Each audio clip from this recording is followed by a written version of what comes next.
Hello दोस्तों, आज हम इस बात की चर्चा करेंगे कि आज जो समूचा विश्व है वो आपका ऑयल यानी क्रूड ऑयल के लिए लड़ाइयाँ कर रहा है। जैसे अमेरिका ने वेनेजुएला के ऊपर जो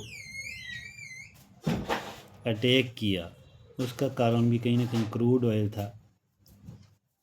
था।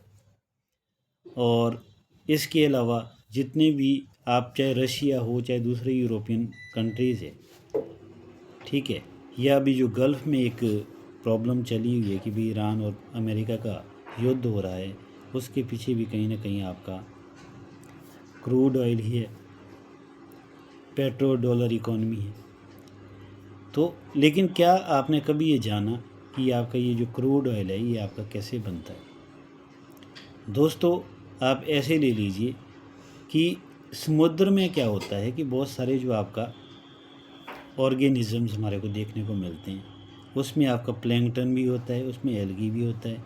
इसके अलावा दूसरे आपका जो फिश या दूसरे एनिमल्स भी होते हैं।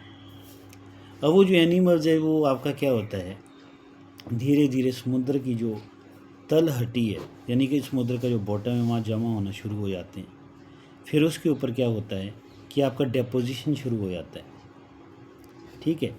कई मटेरियल आपका मिट्टी सैंड वगैरह उसके ऊपर आपका जमना शुरू हो जाएगी और इस तरीके से जमती जाएगी। एक लंबा प्रोसेस है, तो ये करोड़ों साल का प्रोसेस है। तो इसमें आपको जब जमा होना शुरू हो जाएगा तो वहाँ पे आपका जो प्रेशर और टेम्परेचर वो काफ़ी बढ़ जाता है और जिसके परिणाम स्वरूप आपका क्या होता है, एक काले रंग का चिपचिपा पदार्थ बनता है जिससे हम क्रूड ऑयल कहते हैं। अब ये जो क्रूड ऑयल है इसको लगभग हम 340 डिग्री सेल्सियस पे गर्म करते हैं। एक डिस्टिलेशन कॉलम होता है उसके अंदर, या एक पाइप होती है उसके अंदर इसको हम गर्म करते हैं। गर्म करने के बाद क्या होता है, ये स्टीम में बदल जाता है।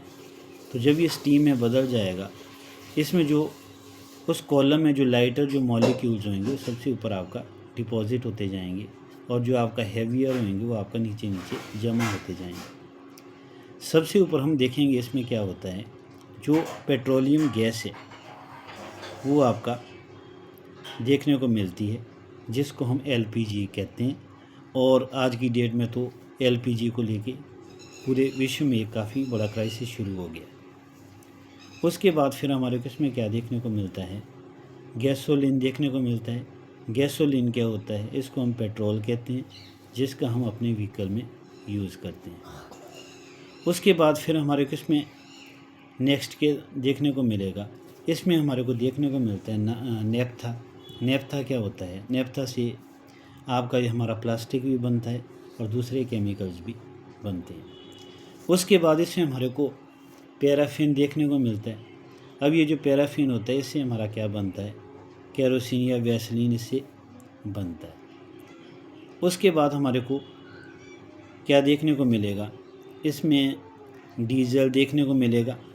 अब ये जो डीजल है इसको भी हम क्या करते हैं, अपने व्हीकल में यूज़ करते हैं, अपनी गाड़ियों में यूज़ करते हैं, मशीनों में इसका यूज़ किया जाता है। उसके बाद हमारे को क्या देखने को मिलता है, हमारे को इसमें ऑयल फ्यूल देखने को मिलता है। अब ये जो ऑयल फ्यूल होता है इसको हम कहाँ यूज़ करते हैं, इसको हम शिप्स में यूज़ करते हैं, फैक्ट्री में यूज़ करते हैं। फिर हमारे को क्या देखने को मिलता है, लुब्रिकेटिंग ऑयल देखने को मिलता है जो हम मशीनों में यूज़ करते हैं आपका चिकनाई के लिए, ठीक है, या आपका जो मशीन के कंपोनेंट है उनको मतलब सुरक्षित रखने के लिए। फिर लास्ट से हमारे को देखने को मिलता है बिटुमिन, जिससे हम एस्फाल्ट या डोमर के नाम से भी जानते हैं, और इसी से आपका तारकोल बनता है जिससे हम सड़क बनाने के लिए उपयोग में लाते हैं। तो ये हमें पता लगा कि आपका जो क्रूड ऑयल है जिसको हम कच्चा तेल कहते हैं, तो उसका कितना महत्व है, ठीक है, और उससे क्या क्या चीज़ें या क्या क्या पदार्थ बनते हैं।